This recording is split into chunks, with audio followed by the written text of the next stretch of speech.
The Things We All Carry is a podcast about first responders and their stories surrounding trauma on the job. The intention of this podcast is to raise awareness and share meaningful conversation around a subject often viewed as taboo or simply ignored. Be aware this content may be graphic and it is real.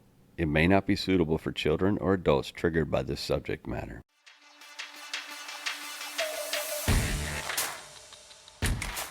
Welcome to another episode of The Things We All Carry. This week I have my first international guest. Daniel is a 20-year firefighter paramedic from Western Canada. He's also the artist and creative genius behind DanSun PhotoArt. Daniel was diagnosed with PTS in 2014, and his art gave him an outlet to express feelings and emotions associated with PTS.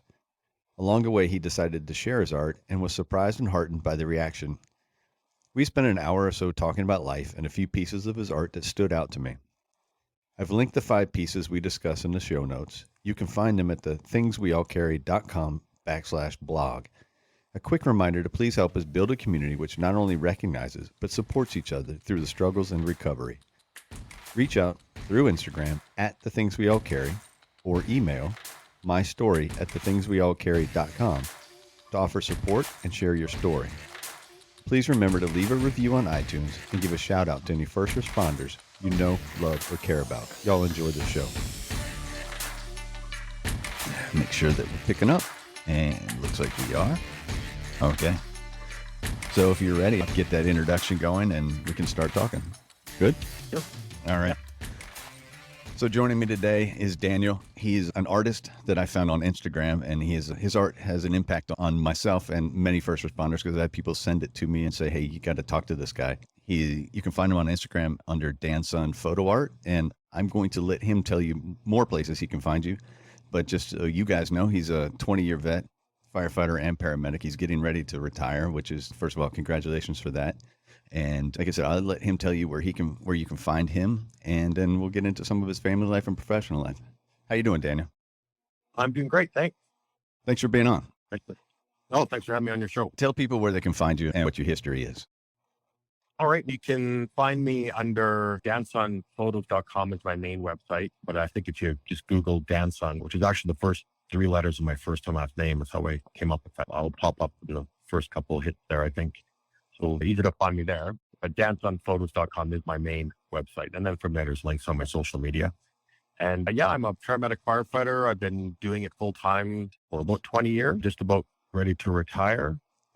And I create the artwork as a result of my therapy after being diagnosed with PT the first time in 2014. And then now I'm going to be changing my careers. I'm actually in school right now, I'm taking a 2-year program to become a counseling therapist. Oh, awesome. Specializing in emergency services, yeah. Awesome. Yeah, we definitely need more of that. I think one of the major complaints we hear is, I can't talk to people that don't know what I've been through. So if someone that's been a 20-year vet and then going through a counseling program is perfect.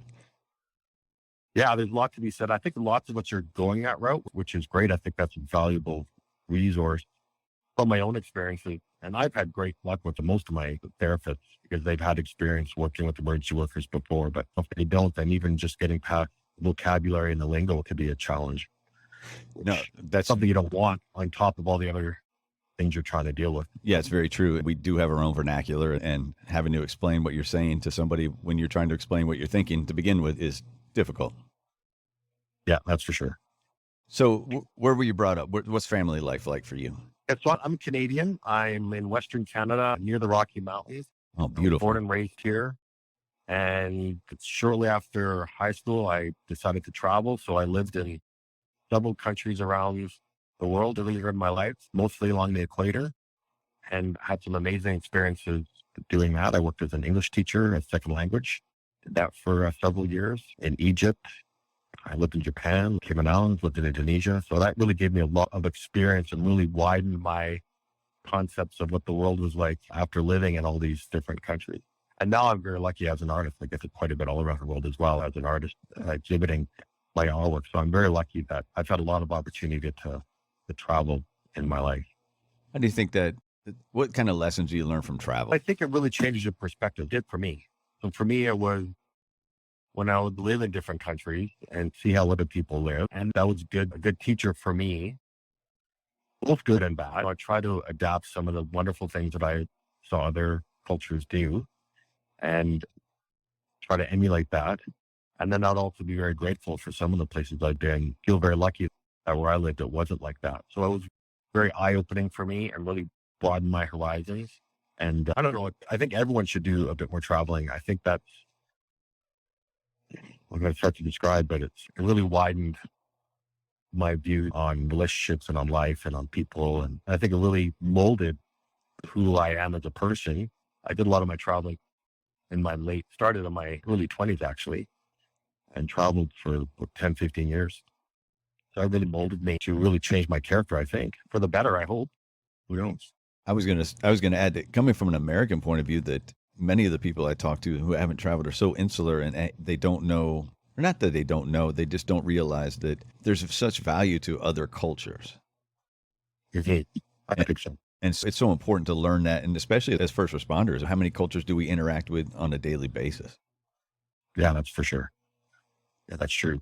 So you Yeah, and mentioned, I think I have a better understanding because I think we tend to the default to that's not, if we don't know enough familiar with it, I think most people's default is not accepting it or refuting it in some way versus accepting it. So for many years, for 10, 15, I was the owner. I was the odd one in the group. Living in Japan as a big bald guy, that I did not fit in at all there. I didn't even fit in like on the train and go to the bathroom. Like I just didn't fit anywhere because I was so much bigger than everyone else there. But that was a wonderful experience. I loved Japan. Japan was one of my favorite countries that I lived in. For the culture and the history that they have is just really incredible and rich. And I really enjoyed my time. And of course, the people, the part that I enjoyed most about traveling is really getting to know the people there. And in some ways, they're not as different as I think most of us would think, but they are different in my experiences in wonderful ways, which was very enriching for me. it's funny that you mentioned Japan as one of the best, or one of the places you enjoyed the most. I was talking to a friend the other day that Japan or even Vietnam would be one of those spots that I want to visit. And I think it's because you can't hide. Yeah, you stand out. You stand up pretty big, yeah. Especially like for me, my heritage is I'm Danish and Ukrainian, so I'm a big, bald, pale, pasty white guy, and I just did not fit in Japan and in Egypt, and I really stood out. But when I was there, I was very well accepted, and every place that I went to, people were very curious about me, and they were very welcoming, and they were very. I never felt shunned. I never felt discriminated against. And being in those cultures, I always felt more of a curiosity than anything. It's a great start to an adult life, though, because it's a lesson learned to treat people that way instead of, as a lot of people do, as strangers. Yeah, I think so. Right? I think that did really set a lot of like date standards for me continuing on through my life. I think that's been travel. I think has been one of my biggest teachers. So then you do 20 years. You're in a tail end of a 20-year career as a firefighter paramedic. Yeah, that's right. So I decided after traveling and I hit 30, I should probably stop traveling and get a real job. And actually, before I started traveling, I did go to school and I got my EMT license. So I went to school and I got my EMT basic. And right after that is when I started traveling. So then I traveled for several years and then I came back. So I'm going to continue doing that. Went back to school, became an advanced care paramedic, graduated that at 35, and now I'm 55. And I did that straight for 20 years. And that was the reason I wanted to become an emergency worker is I really wanted to live life on the edge, which I felt I was doing anyway through traveling. I was really experiencing a full, enriched life. And I wanted to continue that. And I thought that would be a great way to do that. And it certainly didn't disappoint. After being a paramedic firefighter for 20 years, I certainly saw lots of things that most people don't outside of our profession. So it really didn't disappoint my expectation of living a full life, living on the fray edge of life. And it's been wonderful. So overall, mostly. You do mention PTS, a diagnosis of PTS, and you said 2014, if I heard you correctly? Yeah, so 2014 is the first time, and that's when I started creating the artwork. So the artwork is a result of my therapy. So I started having these symptoms and I didn't understand what was happening. I didn't know that I had post-traumatic stress. It didn't happen to me the way I thought it would normally happen, of what my knowledge of it was. I always thought that it was you're normal, then you have that one call, and then after that one call, then you're essentially impaired from that experience, that one experience. But for me, it was a gradual onslaught of all these traumatic calls that eventually started to change my personality and started to change who I was. And I didn't recognize that happening. So once it was brought to my attention that was happening, then I was diagnosed and I got assessed and was diagnosed with post-traumatic stress. And part of my therapy, through the suggestion of my therapist, was to create this artwork. At the time, I was doing pictures of landscape and animals and that same kind of style or same kind of look. And my psychologist said, why don't you use your hobby as a way to process and purge the emotions and feelings you're having? And I thought, that's a horrible. Why would I want to? I'm trying to forget that stuff. The reason I'm here is I want you to give me a pill so that I don't have to worry about that stuff. I want you to turn it off. Yeah, don't let me feel No, that. yeah, because it doesn't work that way. I'm like, oh, so he said, I'm trying to sweep this under the rug. I don't want to concentrate on it. But he was right. So a lot of the artwork that I do even now is a result of trying to purge these feelings and emotions that keep haunting me. So I don't censor the artwork. When it's for therapeutic value for me, I don't think how people are going to react. It has to be authentic in order for it to be therapeutic for me. So it starts off I described it like this. I described it as an organic monster that lives in my mind, that invades my consciousness uninvited. I would describe those feelings and emotions. They weren't necessarily flashbacks, but they were just these feelings and emotions that just zap into my mind. And once I would purge them through artwork, that wouldn't happen. It's like I trapped them into this two-dimensional picture. And how my process works is I'll think about that emotion and then an image of how I can portray that complex idea in an image pops into my head. And then I try to recreate what image popped into my head through staging it. So I stage it with my peers, I photograph it, and then I digitally draw and paint on top of that photograph. And when I'm doing that, I'm trying to recreate not so much what I saw, what that call represents visually, it's more what that call represents emotionally. So I'm trying to recreate how I felt through Photoshop and digital painting. And that's when demons representing trauma and angels representing I put ghosts in there representing my patience and the Grim Reaper representing death. And so my psychologist was right. It was a very cathartic and therapeutic process for me to really, essentially what I was doing is I was processing these emotions so that they wouldn't pop in my head anymore.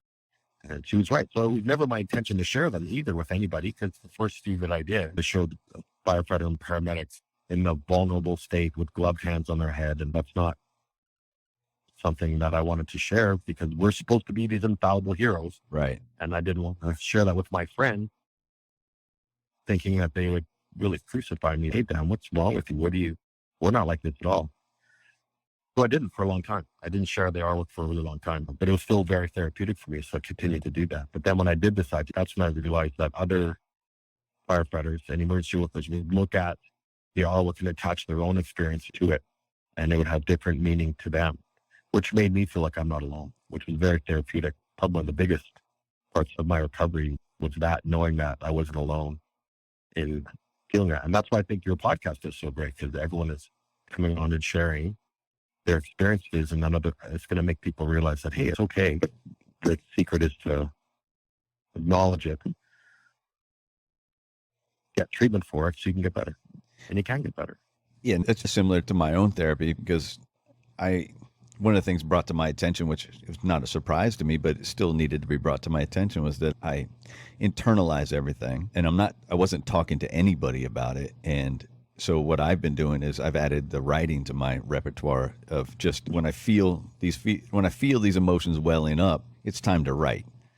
And what I need to get better at is writing before the emotions start to boil up. And so that's a learning process for me, but it's along the same lines as what you're saying with your art. It's just a way to regurgitate it and get it out there and process it. Yeah, I think for me, and writing is also very creative. It's accessing a different part of the brain that really isn't involved in the other parts of my traumatic life. I focus on that one part, and that I think really, I don't know, I'm not a brain neurologist, brain mapping guy, but for me, if I could focus on that one separate part of my brain, which I do when I create the artwork, really seems to help. So I really do. I encourage others to do something creative, and you don't have to be good at it. No, I hear often people saying, God, I wish I can draw. I can't draw a stick man. You don't really have to be good at it. It's accessing that creative. It could be wood carving. It could be lots of different things. It's just something different. A lot of our people, they go hunting. They do a lot of exercise. There's lots of different things that people do that help process, filter out the trauma that we have. I think that's a great, creativity is creativity. It's just because my creativity isn't your photo art, it's still my creativity and it's still my way of processing it. Yeah, I play guitar too, and I'm not very good. So people don't invite me on their podcast to talk about my guitar playing, but it's still very therapeutic for me. And I do it every day because it accesses that same part of my brain. So it's still very valuable to me that I have that resource. You don't really have to, I don't think you have to be, you just have to access that part of your brain, I think. And really, what is good at anything? I guess it's such a subjective. I had the bubble to, right. Yeah. So you said 2014 was the initial time you were diagnosed with PTS. And what happens the next time? When was the next time for that? Yeah, so I had the first diagnosis in 2014, and I started doing the artwork, which is really good. But then over time, the symptoms started to creep back up on me. And the difference that time was that I really recognized, I knew what the symptoms were this time, but I had some really new severe symptoms like hallucinations and memory loss, things that my wiring, somehow it came back and hit me in a different way. And so I went back to my psychologist, and for some reason I had to go through the whole testing again, which wasn't great. But then I was confirmed that I had PTS, and then I started the treatment again. But yeah, I didn't realize that and I don't know if it was, again, I'm not a psychologist, I'm not a brain guy, but yeah, I really came back 7 years later and really kicked me in the ass, which is why I'm leaving the service actually, because I need to do something else. I guess my bucket is full. Yeah. Still over with it. Maybe, it was just a matter, okay, you've done your share. 20 years is a long time doing this work. And I think maybe it's just my time was up. It is a long time. And I've recently had that discussion with a couple of people about what is enough. Our bodies equipped to deal with this job for 20 to 30 years. And I don't believe it. I don't think we are. I think that some people can successfully do it and come out just fine, but it just depends on what your experience is within those years. That's right. And how prepared you were to deal with that. And I think that it's that preparation part that we need to work on for newer guys coming into the fire service, newer guys and gals coming into the fire service, because if we can prepare them and we can let them know, hey, it's okay to, or not okay, it's necessary to talk, then I think that lengthens the healthy part of your career. Yeah, I totally agree. Yeah, it's normalizing. What I see what they're doing in Australia and England and other parts of the world, that they're really normalizing the mental injury and equalizing it with the physical injury, where no one thinks you're weak because you broke your femur because you fell through a floor in a fire. No one's going to think, oh, you maybe shouldn't do this job because you broke your femur. But for some reason, go through a traumatic experience that you break your mind. For some reason, you're not strong enough, which is weird. So I think that what other parts of the world are doing is they're trying to equalize mental and physical injury mindset, and which would eventually decrease that stigma. I think what you said there is key. It's the mental injury. And I think we need to reframe that completely in every fire department. It needs to be discussed as a mental injury. Yeah. Because that's I think you can have two firefighters fall through the floor and one of them might break their leg. But that other firefighter is going to say, I didn't break my leg. Why did you break your leg? What's wrong with you? You shouldn't be a firefighter. No one would ever say it's ridiculous. But for some reason, you can have two firefighters do a call. Okay, man, I don't know why you're so upset about this call. I'm not upset. For some reason, that stigma is there. It's weird. If you can really think about it, it's a weird thing why we do that. It is a very odd thing. Yeah, that is a very odd thing. And that's something that's in the description of my show. Your trauma is your trauma, and but that experience is everybody. So let's talk about it. Yeah. Yeah, for sure. All right. So the art, I love the art, and I got to tell you, the first one that stood out to me, and I think I saw it, and then I had multiple people send it to me, and then I've seen it across social media, and it's the sanctuary trauma, and I'll explain it to people that may not have seen it. There's a firefighter sitting on the ground, and he's got looks like a tumbler in his hand. It says PTS up and down the tumbler, and then there's a white shirted firefighter. I'm assuming a chief or a captain or something, and he's pouring a bucket of fuel on top of the firefighter.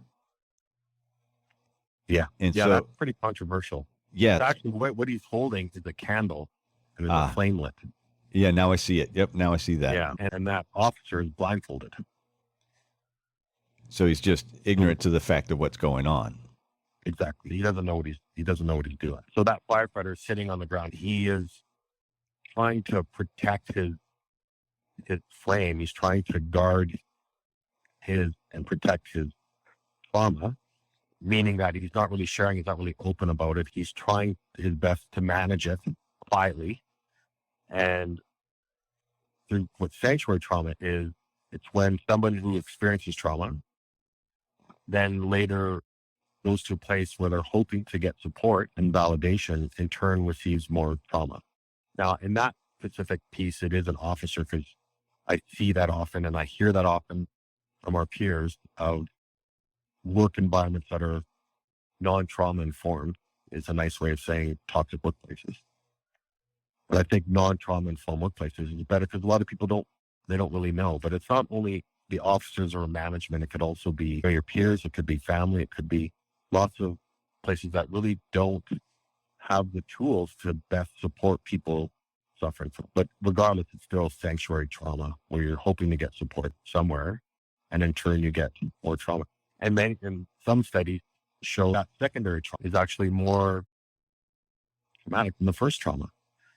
Some suggest that secondary trauma is a better predictor of stability and returning to work or not. So the important thing about that is we may not be able to control that primary trauma. We understand we're going to see horrible things in our careers. We can't really control those, but what we can do after is controllable. That secondary trauma or sanctuary trauma is controllable by developing and helping organizations and families and coworkers be more trauma informed. Yeah, I was just going to make that mention that we can change that completely, and that's just by this whole just having a conversation and bringing this treatment, bringing it to the light and shining a light on it and trying to extinguish that behavior. Yeah, that's right. And the thing is, people don't really know. There's really no roadmap. Well, as firefighters, we have occupational health and safety guidelines. In my department, if we get a new chainsaw, we all need to get training on that chainsaw. Even if it's similar to the old chainsaw that we have, we need to go through that chainsaw. We know the safety parts about it. We all need to sign a piece of paper saying, yeah, we've done the training on this new chainsaw. So that way, if I'm at work and I cut my arm off using the chainsaw, then occupational health and safety will come in. I'm like, hey, this is a workplace injury. Did Daniel receive this training? And then the organization will, yes, we did do this training as required through policy, that we did that. So this was an accident, and they investigated as to what happened, so it won't happen again. I know it's a lot more difficult to do that with mental injury, but I think it can be done. And it is being done, I believe, in other parts of the world. Oh, I think it can definitely be done. Like we said, I think it's just a mindset that we have to get out of, and then find that new mindset we'd have some new blood in leadership positions that are willing to accept the new thought behind it.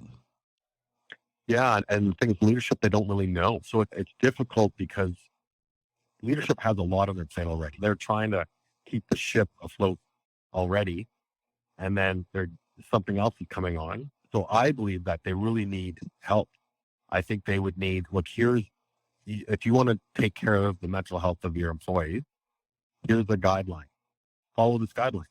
You don't have to come up with something. You don't need to. There is something to be said about just being a good human being as well, but that's probably another topic for another show. But it would be great if they could have a guideline, a mental health, a psychologically healthy workplace guideline that they had to follow. And I think most places would, if there was risk of liability or increased insurance rates or something. If, let's say by chance, in my fire department, I did an entry on a fire and I was killed inside a fire. If that was investigated and it was determined that I didn't have training to do entry, and then potentially that could be the liability of the fire department. Why did Daniel go into that fire when he didn't have the training? Then they could be held liable for that. But if there were similar guidelines for, okay, Daniel killed himself, there's going to be investigation. You bring in trauma from a previous career or childhood trauma that maybe was the result of this. And if not, okay, was he diagnosed with post-traumatic stress? Okay, if he was, what was the determinant factor? Did he have this trauma because of the calls that he's been on? And that's easy to research. Or is it because of working in a non-trauma informed work environment or toxic work environment? And in some places, it gets determined that a firefighter, and I believe, I could be wrong, this is happening in Australia, I think. If a firefighter takes his life or her life, there's an investigation done. And if that investigation shows that trauma or that post-traumatic stress was due to a toxic work environment, then that organization is held liable. It would be if there was a physical injury. So it's already being done for physical injury, but for some reason it's not being done for mental injuries. And I just had this discussion on another podcast. One of the things that we need to first do is just admit to the suicides, because we're not admitting to all the suicides for exactly the same reason that you just said, I believe, and it's a financial reason. Yeah. Because once departments admit to it, then they have to figure out why, and they have to start to figure out if they can A, prevent it, or B, do they pay out LOD benefits for it? Yeah. And that scares people for the reason you just said. Increased insurance rate, increased payouts, and that's terrifying to departments trying to save money already. But I think, and you're right, but I think that's really short-sighted, because the flip side of that is if you take proper care of the mental health of your employees, there's many benefits in that. There's retention, less overtime, less sick time, less training. It's going to affect the bottom line if your staff and employees are healthy and happy. Yes. There's going to be less sick time, less harassment and bullying. By doing that, you're scared of bringing it up because of the liability. But the truth is, if they do it, it's probably going to save them money in the long run. For many reasons. Completely agree with you. And that's, like you said, it's short-sighted. And once we can finally get people to look beyond the bottom line in the short term, maybe we can make that change right there. Yeah. And I think in my opinion, what's going to have to happen is that there's going to have to be some legislative involvement. And it's happening. Like, I can see it coming in other parts of the world. It's starting to come up where that responsibility is going to be, the department's going to be held accountable to government legislations. So then they're going to be forced to do that. And unfortunately, I think that's going to be the only way that's going to happen. I think that for mental health, and I also think that and this is a whole different subject that I won't get off on a tangent, but I think it's also for the schedule and how we're getting sleep at work. I think those are both going to be legislated in some manner at some point. Yeah, that is a totally different topic. Next, to both talk on. Yeah, that's a whole nother show right there. The next piece of art that really jumped out at me was one that's called Parasite, and there's just Parasite. There's no real caption beneath the word Parasite, but I think it's pretty obvious what we're talking about here, because it's a firefighter sitting in a turnout coat, and he's got one hand on one side of his head, and the other hand is holding a gun on top of his head, and there's a kind of a burning in his brain. And so I can make my own assumptions about this, but I'd love to hear what was what was your idea when you made this one? Yeah. And when people look at the artwork, they do extrapolate their own interpretation of it, which is what I like, because I think the images are mostly just a catalyst for people to attach their own experiences to. So I don't usually like to explain my motivation for them. Okay. Because I don't want people to think, and I will, but I don't want people to think that the reason I created it isn't more valid than what another person's interpretation of it would be. So if someone looked at that picture and through their experiences, interpreted it in their own way, if they hear my interpretation of it, I don't want to lessen that interpretation for them. My interpretation doesn't hold more value because I'm the creator than someone else's interpretation from seeing it. You know what I mean? How about I do this? How about I explain what I saw in it, and then we can discuss from there. Sure. So what I see is that there's that burning is some sort of a demon up there that he just can't let go of. And the one answer he's thinking of is he can just end it, and he can use that weapon, put a bullet in his head, and that part is over for him.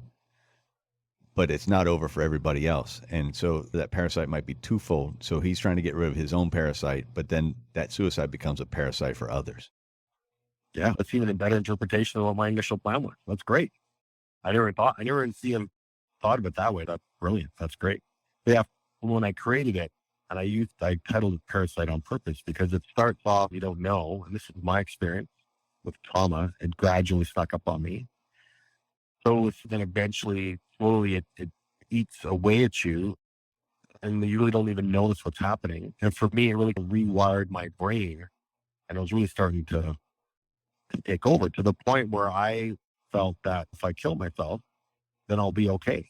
That's kind of what my mind process was. I thought it's like squishing a bug. I'm going to squish this bug, and then I'll just that my capacity to understand what it really meant to kill myself wasn't there anymore. My wiring was changed, and I didn't want to die. I didn't want to leave my family. I just didn't want to feel anything anymore. And so I thought if I kill myself, then I'll be okay. It was like this cozy blanket. And I did a picture like that called the cozy blanket with the firefighter's got this blanket wrapped around him and there's demons all around him. And on the blanket, it says suicide. So for that picture, for Parasite, yeah, it's that small glowing red dot that eventually gets bigger and bigger until it eventually takes over your brain and convinces you to take your life. But it's a slow, gradual thing that feeds off. And for me, the trickery of it that I wasn't aware of what was happening to me. That was the scary part. Yeah, and I think that parasite brings also a description of kind of the word insidious. It's just something that you just can't get rid of, and it's just nasty. Yeah, but you can't get rid of it. And you can through. It's not as easy. Everyone has their own treatment for that. You just have to find the way that works for you. Yeah, and that's another thing about this show is one suggestion it's not one size fits all. So that's why I love to get an explanation from people about the different kinds of therapies and recoveries that they've gone through themselves, and other people can go, okay, maybe that piece works for me. Maybe just talk therapy works for me, or maybe EMDR works for me, or whatever, or maybe desensitization works for me. And so it's opening people's eyes to the different offerings that are out there. Yes. Yeah. And look, because a lot of people don't even know what's available out there. And there's a lot of weird stuff out there that works for some people. You just have to find out what works for you. I think there's a place in Brazil where you can, if you're suffering from severe trauma, debilitating trauma, I think it's in Brazil, somewhere in Central America, maybe South America, that they get you high on acid. So when you're high on acid and your mind is laid open, a therapist who is trained in psychotherapy during that state will go in there and tinker around with your brain and stay with you until you come up. And I've seen interviews of guys that have done that, guys that can't leave their house. And they go down there and do that and they're fine. I'm not condoning that. I'm not saying everyone get high on acid and go to your therapist, but that is an option that has worked for some people. At the risk of sounding reckless, I'm condoning it. I'm a huge supporter of hallucinogenics. Yeah, me too. My department knows it. I don't hide that. I don't care who knows that. I'm a huge proponent of it. I think that it's a valuable tool in our recovery. And I think that the South America one that I preach is ayahuasca. And it's those retreats, and it might be Brazil. I'm not sure which. There are a couple of countries you do them in, and there's almost a shaman to it, and you use the ayahuasca as a journey, and it rewires the brain while you're in that state. And so and then the African version is ibogaine, which is a little more of the nuclear option, but I've read reports of not only repairing that emotional pain, but it's repairing physical pain in some cases, but that goes back to the theory that trauma is stored in the body anyway. Yeah. So the next one. And go ahead. I'm sorry. Oh no, I was going to start going down path of trauma in the body and acupuncture and all that stuff. But all valuable tools. We'll be talking forever if you start getting down modality. There's so many avenues we can go. But yeah, anybody that asks me, I completely support any of the psychedelics, the hallucinogenic. I think ketamine is a very valuable tool, and people don't realize that it is legal in all 50 states as a guided therapy. Yeah. So the next one I had identified as something I wanted to talk about was burning candle. And I think this is a big one for first responders today. And I'll explain it to the audience again. And I'm going to link all of these images into the show notes. So people, when they're listening, they can go to the show notes and see what we're talking about. It's 3 first responders. I believe it's 2 police officers and a firefighter in the middle. And they're sitting on a candle that's burning from both ends. But it's not just burning from both ends. What it's suspended over is fire. Mm-hmm. And my assumption and what I see when I view this is the fact that we're not really taking care of ourselves off of duty, and we're taking on all this trauma on duty, all this pressure on duty, that we're getting it from every direction, from left, from under, from on top, and we're not finding that release for ourselves. Yeah, that's right. It's actually at the paramedic, a firefighter, and a police officer. Okay. All right. If you look closely at that one, the police officer is the only one that's noticing what's happening. She's looking But at she's looking over the edge. Right. Hey, this isn't safe. And then the other 2 are actually either whispering to each other or gossiping or something. But yeah, I see that a lot. It certainly happened to me. And unfortunately, I fell in that fire. And because there's many ways of interpreting that depending on when I think of law enforcement and all the pressure that they have, and all the negativity that's going against that while they're still trying to be professionals doing a job, and that's tough. I think firefighters, we have it a little bit easier, I think, but we identify with our career. That I am a firefighter, I am a police officer, I am a paramedic. So when we leave our work, many of us have these shrines in our basements or in our offices of works would never really leaves us. And if that whole experience is a positive thing for you, then great, that's fantastic. But if you're starting to experience trauma, for me, part of my treatment was that I had to release my identity with my profession in order for me to recover. So I had to be a paramedic and a firefighter at work. Then when I came home, I had to be a father and a husband and not be a paramedic or firefighter at home. That was really hard to do. How do you do that? Yeah, I know it. It's difficult to do, and it's not so much the letting go of that identity. It's about putting your efforts where they belong. So at the fire hall, my attention and energy went to that work. When I was at home, I had to make the conscious decision to put my energy toward my family and things that weren't at work, and that was hard to do. But I had to do that in order for me to recover, and I had to make that switch. I think that, and then realize that I'm not who my job isn't who I am. It's just my job. No, that's exactly it. It's not who we are, it's what we do. Yeah. And that's a very distinctive delineation there that needs to be had, because like you said, everyone identifies as a firefighter, as a cop, or as a paramedic instead of as Daniel. And you personalize it when you start to identify, obviously, as I think one of my earlier guests said. It's funny, I relay this story because he said when people ask him, hey, how are you? Or how you doing? It's easy to go, I'm all right, I'm good. But when they say, how's Daniel doing today? It took him by surprise, gave him pause, and he thought about it and he went, oh, wait, that personalizes it for me. And he said he was unable not to answer that truthfully. Yeah, that's a good point. And so that goes along those lines. I'm not a firefighter. I work as a firefighter, but that's not me. Yeah, and it doesn't mean not having pride in what you do and being proud of what you do. No, not at all. It's just that for me, it was spilling over into other parts of my life. And some of it I couldn't control. I'm thinking of bringing calls home and trying to process my shift and then bringing it home. For me, if I concentrated on my family, that made that process a little quicker. Where if I'd go home and still try to process and think about my shift and think about the calls and dwell on and send messages to my platoon mates and talk about stuff and on my off shift, or go through my work emails and maybe do my assignments at home for work and do all the training, the online training stuff that I did, do that at home, then I would never really leave work. So when I came home, I wouldn't do any of that stuff and concentrate, give my energy to who really needed it when I was at home. And that's perfect. And people can learn such a valuable lesson for that, because I do see that. And I worry about the people that get so consumed by it, but that is their identity. And it's something that I've been trying to talk to people about. Just be you, be a human outside of work.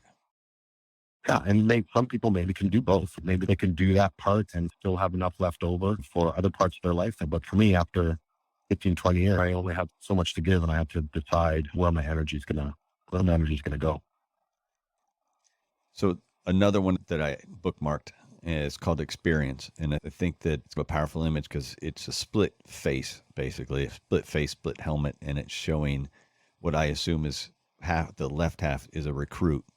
And then the right side is a captain. And it's showing the progression, a marked progression from the inexperience to the almost over experience and the toll that career takes on somebody.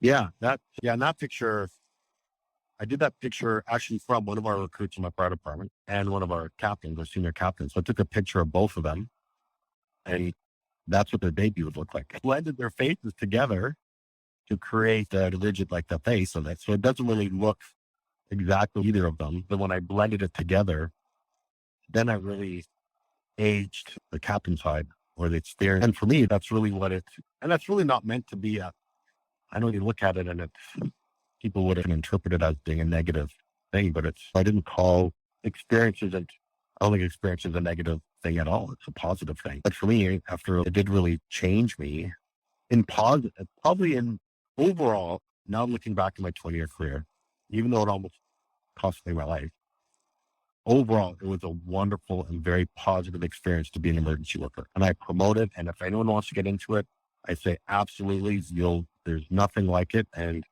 if you want to experience a full life and live life on the edge, then this is the job for you. And that didn't disappoint. So I think overall, the experience has been wonderful, but it also leaves it's not what that portrait was meant to be. And I think that's exactly what it came across to me as. And I didn't necessarily take it as a negative. I just took it as there's a toll that can be taken on a body and a mind and a spirit after 20, 30 years in the job. That's true. But again, overall, it's positive in my experience. I have this mindset of being and again, I'm only speaking on I don't like telling people what to do because I don't feel I have any authority or I'm in a place to do that, but I can share my experiences as a peer. And that's what I do through my artwork. So when I say things, it's based on my own experiences and the opinions of my own. But I try to live by the thought of tragic optimism or being a tragic optimist, which means I acknowledge, I did a picture about it. It's this big cherry blossom tree. It looks beautiful, and there's a little bulldog, which is me sleeping or resting underneath this tree. And there's lots of nature and bees and stuff. It's very nice and look at. It's really pretty. And then there's a lemur looking far into the distance. And if you look closely far in the distance, there's a man hanging on a noose, which represents suicide. So that's danger far away. So that for me represents my attitude of tragic optimism, meaning that I have to recognize and acknowledge the tragedy or the trauma in my life in order for me to process them. And that's okay. But overall, I'm optimistic. My overall outlook is I'm a big believer and example of, and I see it so many of our peers, of post-traumatic growth, of people being better because of their trauma. And although it's that picture experience showed like an old weather, leathery experience, often we've seen some horrible things. Overall, we've seen some tragic things.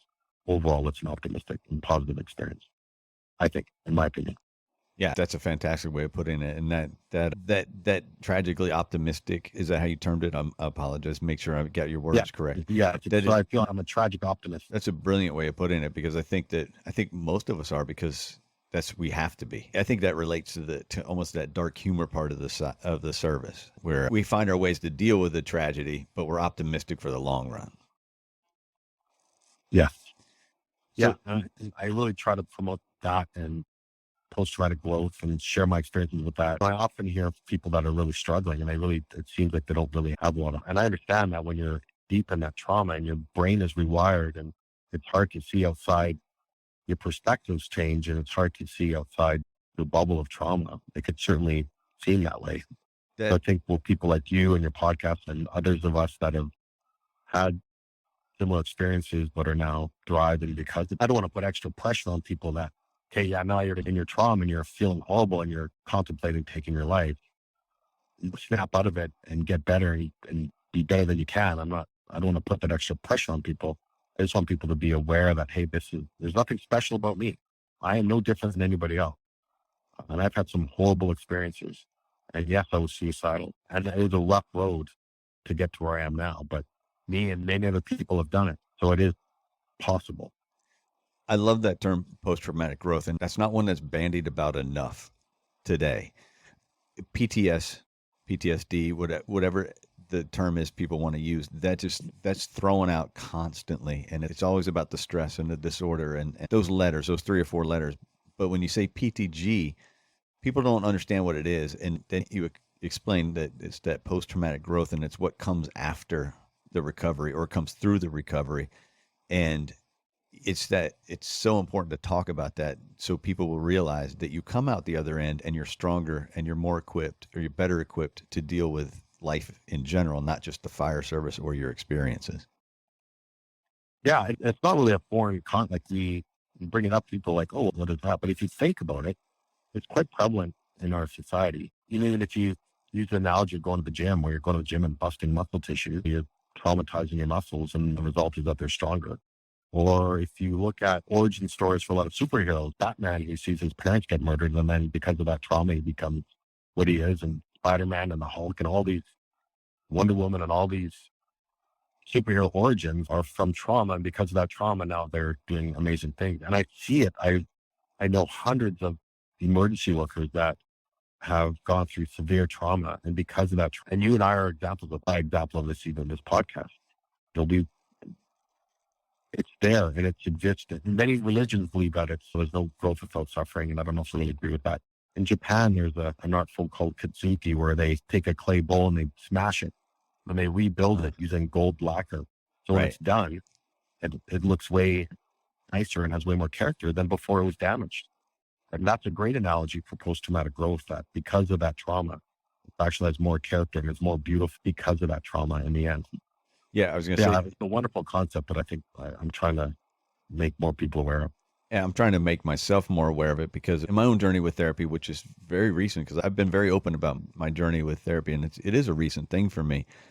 That one of the things that's first done in my sessions, it seems like nowadays, is, all right, let's talk about what the week was like, obviously, and how I dealt with things. And then it's her making sure that she's pointing out the things I've done, the growth that I've had in that week, and the reaction to certain things, and how I would have reacted versus how I did react. And it's made that post-traumatic growth more apparent to me. So moving on to the next one, because I got a couple more I want to talk about, then I have a few questions for you. The other one that stood out to me was frayed. And it's a darker one, in my opinion. It's a firefighter sitting. He's got his helmet on, hands on his elbows on his knees, head's bowed down a little bit. And on the left side of the image there's an angel looking down upon him. And then on the other side is some sort of a demon looking down upon him.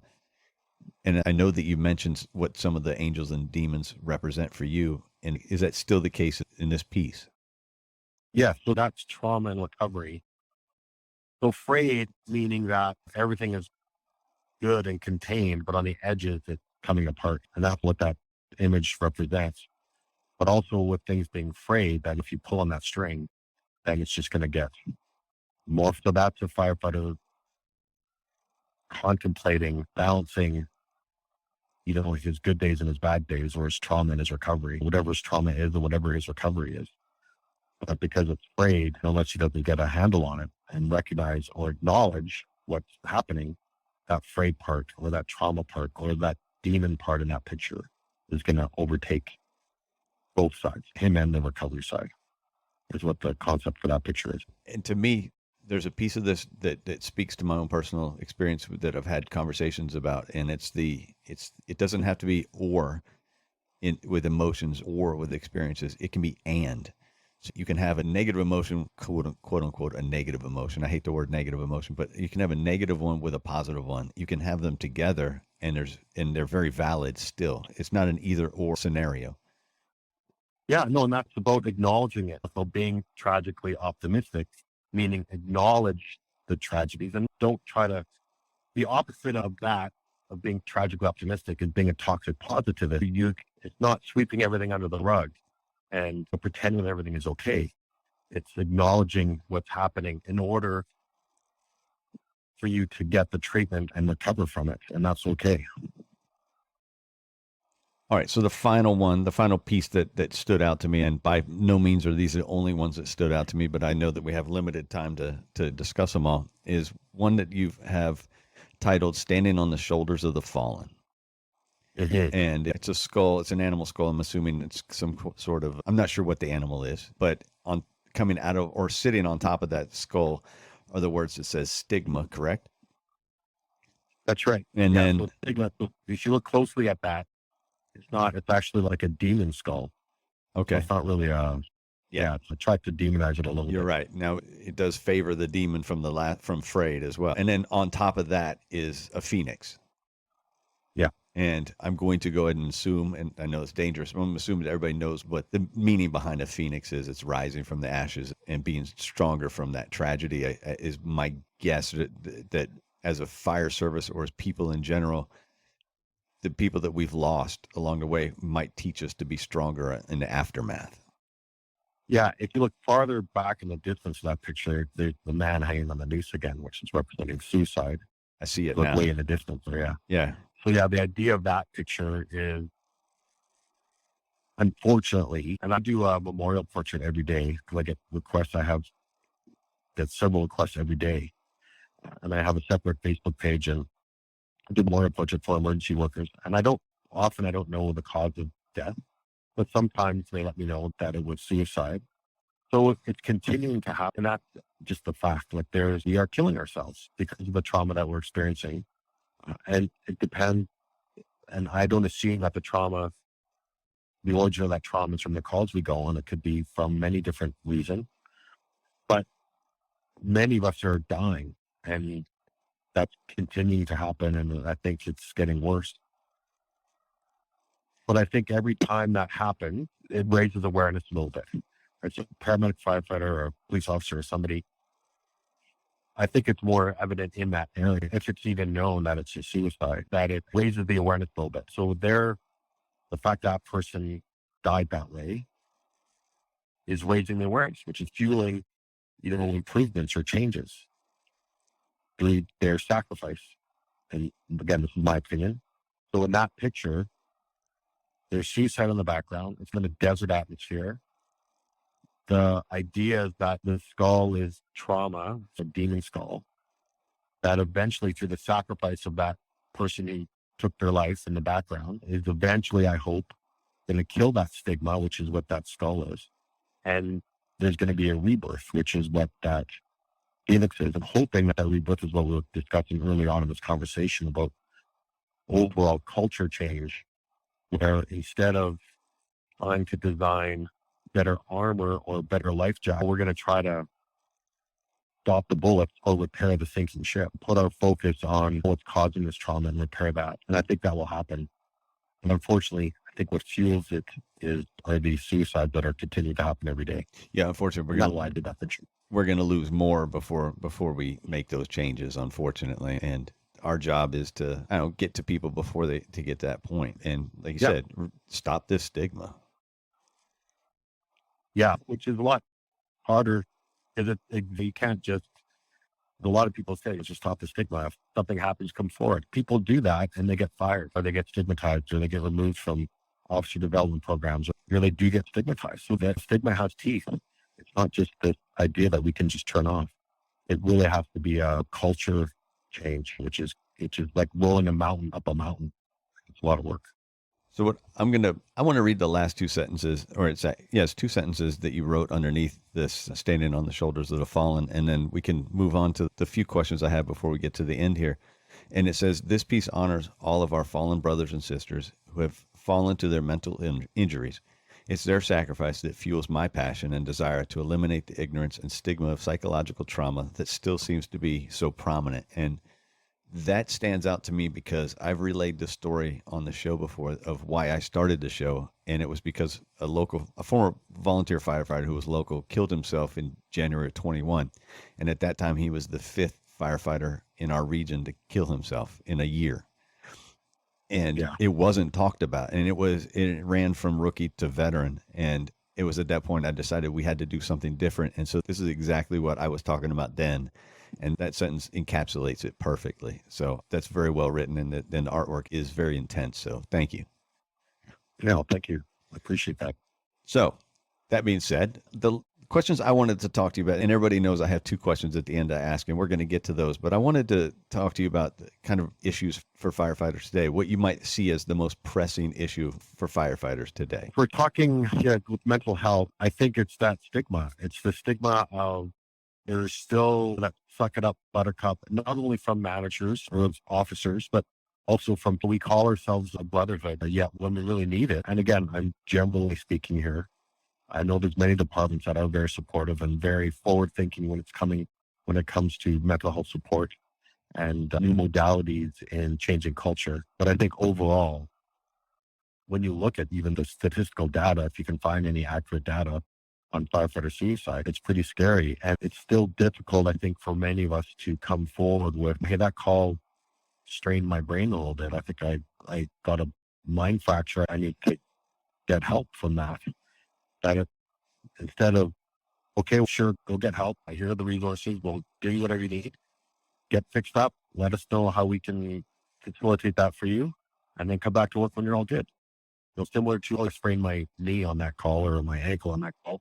I have to be out for a little. That's okay. Then you get that stuff done, ice it up, do whatever you need. And then once you get your return to work letter from your doctor, then come back to work. For some reason, it's not like that with mental. We don't even consider it an injury. It's still, I think, in many places in fire departments, it's considered an illness. And I've never met a fire chief or a fire department that didn't say that mental health wasn't a priority for them. It clearly translates to the men and women on the floor that actually feel that is happening. So I really think there needs to be a culture change for more awareness, more equalization, more normalization of mental injury for firefighters. I think is what really needs to happen. And that continues to be a challenge for us, I think. And it's ironic that you answered it that way, and because my next two questions relate to that. Where would you want to see the fire service go in the future, and what common sense change in mental health? What would be a common sense change in mental health? And I think that was well answered with the first answer. Let's destigmatize and make this an injury, not an illness, and change that vernacular and change the approach. Yeah, if you think of toxic, I'm trying to get away from saying toxic work environments because that's a negative way of saying trauma-informed work environment. So if you look at non-trauma-informed work environments and look at retention, bullying and harassment, sick time, it costs lots of money to hire and train firefighters. If you can have a trauma-informed work environment or work toward having a trauma-informed work environment, then it's common sense to me that the whole organization is going to benefit from that. So when we do go out and see these horrible things and experience trauma through our job, we can come back to our station and then be in the trauma-informed work environment where that type of things are normalized, and which will prevent the sanctuary trauma aspect of it. So it's a win-win. It's a win for the organization. It's a win for the firefighter, and it's a win for the people in our community that we're serving. So that seems common sense to me, instead of if you can't hack it, get out. Sure, if you can't hack it, I'm going to get out, maybe kill myself. Then you're going to have to up to that point. It wasn't probably very productive. I was probably using a lot of sick time. I was probably angry and toxic in my work environment, which isn't good for anybody. And then you have to fill my position. So you have to do interviews, it takes time. You have to retrain a firefighter. You have to buy gear for that firefighter. Like that, to say if you can't hack it, get out. There's a lineup of people lining up to take your place. I think that's really narrow-minded. It makes more sense to be trauma-informed with the firefighters that you have the experience, and to cultivate that to enrich your existing work. And that seems like common sense to me. And I hope that's where I hope we can go in the future. I have a brother who works at EA Games in Vancouver, and I went to his workplace. So they do video games there. They make all these video games. And this place is like a college campus. There's volleyball courts. There was, in his area, he's the director of, I can't remember what he said, but he had him a cease in his place. He goes, none of my guys have, none of the people that I work with have hours. They have deadlines. And my job as their director is to facilitate them and to support them and to give them what they need. And they said, yeah, you need a masseuse here because you know how to computers work. So we hired a full-time masseuse that came in, which then made them more productive.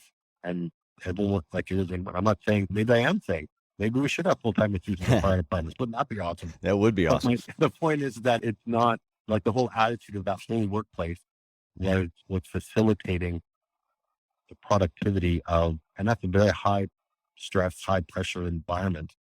But they recognized to have a work environment that was very supportive so that the employee can be as productive as possible was beneficial to everybody. And I wish we'd adopted a little bit of that work type in the fire service. And Google does that, and Apple does that, and Amazon, well, maybe not Amazon, but even Mary Kay in makeup does that. They have this attitude of a happy employee is a productive employee, instead of, you do this because we told. And I wish that was more prevalent in the fire services. I'll trade you a masseuse in every firehouse for an infrared sauna in every firehouse to help us. I was in Finland. I toured all through Finland, and every fire department in Finland has a sauna. It's brilliant. And even the brand new ones, like when they're building a brand new fire hall, it gets a sauna. And I spent a lot of time with firefighters there. And yeah, I read some studies where actually saunas are bad. Well, after a fire, unless you clean properly, because then you open up those pores and all the toxins come in. Yes. But when I talked to the firefighters about that in Finland, they said the true benefit of having those saunas is decompressing after a call. They would have their fire if they did a big structure fire. They'd all shower and get all the toxins off, and then they'd all go have a sauna. But what happened in that sauna was the decompression of that call. And all of them said that's the true value of it. It's not opening up the pores and sweating out toxins. Yet that is in Finland, I believe that every fire hall, even brand new ones, will have a sauna in there. And I think that's great. Yeah, that's a wonderful idea. And that's another one that I fully support. And yes, done correctly. Let's shower and get all the gross contaminants off and get rid of that, and then go into the sauna. I always have this running joke with my chief. I said, Chief, when are we getting our masseuse? Because Dan, no problem. Next budget cycle, I'm putting it in. And that was like a running joke between us for 20 years. Because he would always ask, what do we need in the fire? Well, Chief, we need a masseuse. We need a full-time masseuse here. He goes, yeah, I'm going to put it in, Dan. But it never happened. All right. The last two questions I ask every guest, and I discussed them real quick with you before we started recording, was first, I call the show The Things We All Carry, based off of the novel, The Things They Carried. And it talked about, it's a platoon in Vietnam taking items into war, but it was more about what they brought out of war with the mental scars and the emotional damage.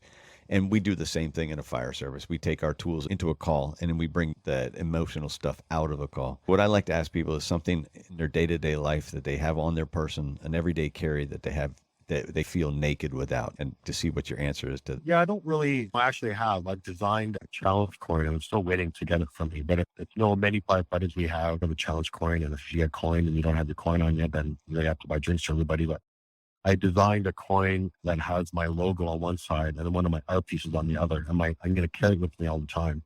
And what it's going to represent for me, and I'm going to have it in my pocket, is that reminder of my talisman, is what it's going to be like, where it's going to be a reminder of my experiences and how I was tricked, how I felt I was tricked, how my trauma snuck up on me and almost fooled me into taking my own life. And so that, I feel like for me, it's going to represent what I'm doing now on my post-traumatic growth, because I'm not a mental health superhero by any means. I wake up, I don't have some really bad, and I'm planning to keep that. And that's going to be a reminder of my growth and my recovery, my post-traumatic strength. And that's kind of why I don't have it yet. And some days I wish I did. Because it's just going to be a symbol that I'm going to keep with me all the time. And I won't offer it to anybody else. It's going to be very personal to me. I'm just going to have probably 5 made, because it costs as much to have 5 made as it does to have to get 1 made. Yeah. But it's just going to be a symbolic talisman that I'm going to keep with me all the time. I like it. That's a great answer, actually. So you're working on your everyday carry. Yeah. And I do artwork every day too. I do lots of things for my everyday care that isn't a physical object. I work on an art piece. I do that every day. And then the final question I ask everybody is about a book they might want to suggest to the audience. And if there's not a book, it can be a podcast, a movie, music. It can be anything, just something that's going to broaden horizons for the audience. Yeah, there's a great book that I read. It's called Resilient. and it's by Dr. Stephen Southwick and Dennis Charney. And what these two gentlemen did is they interviewed hundreds of people that were in life or death situations that probably should have died, but they didn't.